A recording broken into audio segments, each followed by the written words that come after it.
Hi guys, today I'm making quick waffles. In a bowl, add in 1 cup of flour, 2 teaspoons of baking powder and a tablespoon of sugar. Then mix it together and set it aside. In a separate bowl, add in 3/4 of a cup of milk, 1 egg, a 1/4 cup of melted butter or margarine, and a teaspoon of vanilla. Mix it together well, then add the wet to the dry ingredients.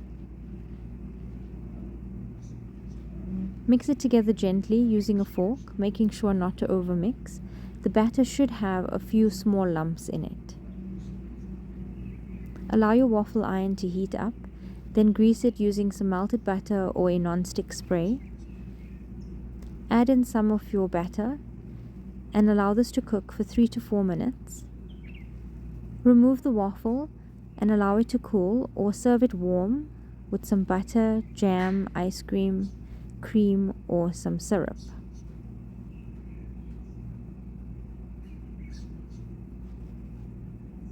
And enjoy.